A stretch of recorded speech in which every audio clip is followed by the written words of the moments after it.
only country in the G8 with no transportation policy.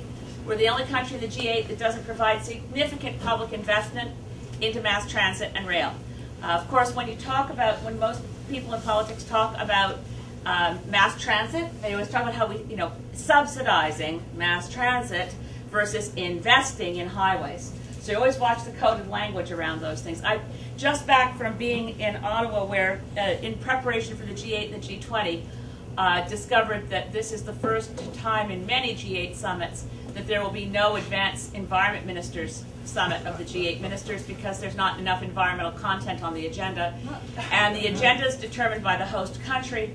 And for the G20, climate change is not on the agenda. I met with one of the ambassadors from a G20 country. Shouldn't, for reasons of diplomacy, say who it was. But they said the G20 countries are now talking among themselves. Can we really allow the chair of a forum like the G20 to say climate change isn't on the agenda? But again, in terms of where we are as a country, on a federal basis, on a national basis, we're not doing what we see happening all around the world in creative mass transit. So some of the great examples you've already seen on the slides, Erwin showed some great slides of what's happened in Portland, what's happening in Seattle. One of the things I wanted to add to this discussion, just a small piece, is that we've seen social benefits listed in terms of active living, being healthier, but there's more to it than that. The average Canadian spends 12 days a year in their commute. If you add up all the time you spent commuting back and forth to work, on average across Canada, it's 12 days a year lost. You're never going to get that time back.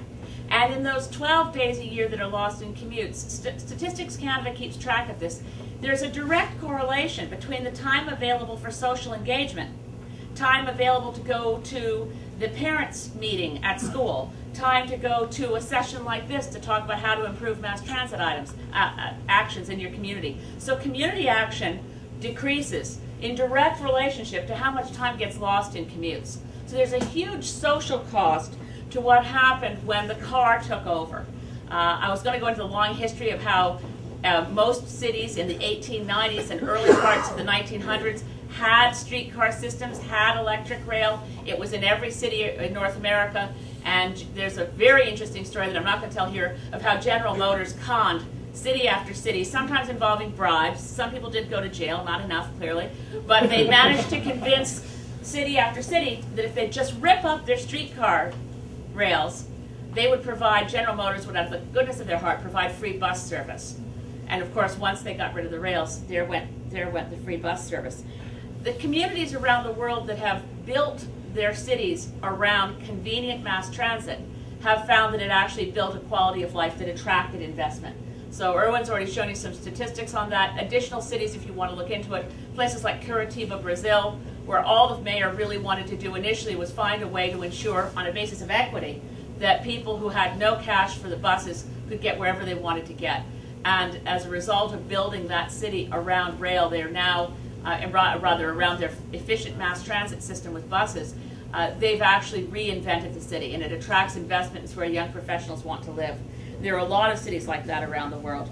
So when you look at why we have to move in the direction of all the great work that's being done by Judith on island corridor work, and by Erwin on why we need light rail, and on John on why we need bikes, and on Guy on everything else we need to change to be prepared for the revolution that will not happen from suburbia, we've learned from Ken. So we know that we have all the solutions up here, and from all of you, to make these changes happen. I don't think we can, though, Guy. The only thing on which I would disagree with you is we can't blame the citizenry of CRD for the fact that we have $24 million on the McTavish Road intersection. Because I spent, on the overpass, I've spent quite a lot of time trying to figure out the strategy behind the federal stimulus package from the current federal government.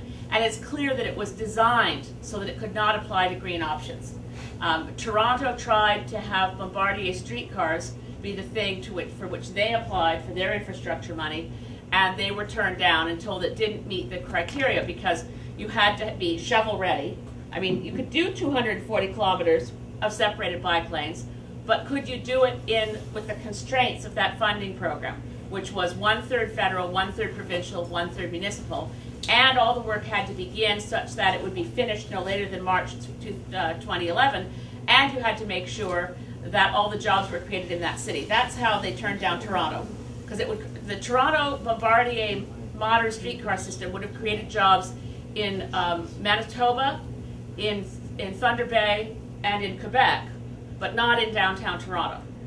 So on that basis, Toronto could not get any money from the federal infrastructure spending for a clean, efficient, new technology. Bombardier, of course, is a company, and Irwin mentioned, great technology for high-speed rail, building it all around the world, and federal tax dollars have always helped Bombardier out.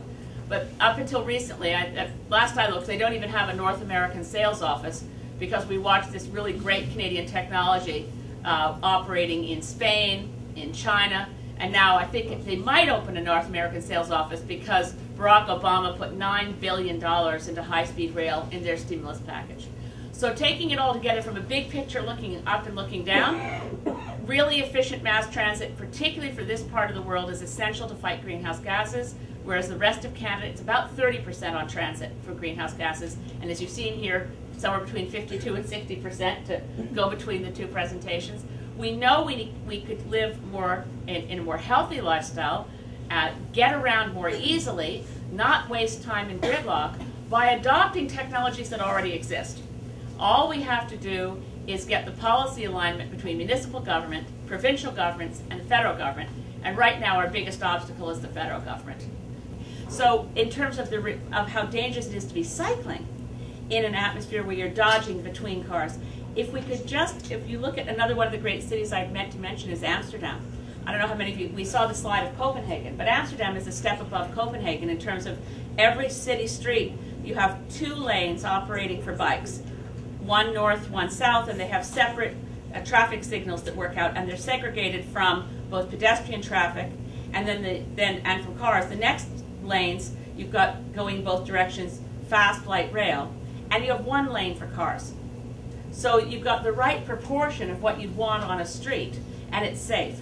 I think what we have to do, the only way we're going to get, because the car mindset is very, very firmly ingrained, and people who are learning land use and transit planning, I mean, Jane Jacobs railed against this to the day she died, that they're still teaching about transportation policy that if you have congestion, the solution is to build a new lane.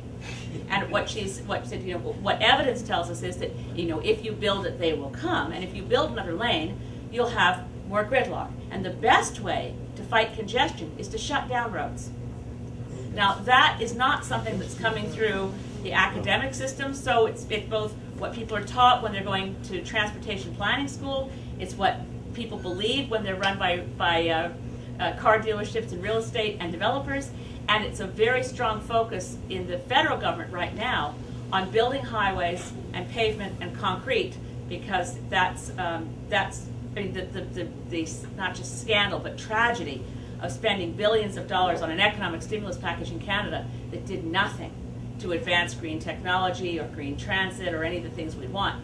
But that's going to come from citizens up, is to say, no, we want to be sure that we have these options here and not the status quo. And when people tell you we can't afford it, we just have to say, no, we can't afford not to have it. These are the options we need. Here, here, here.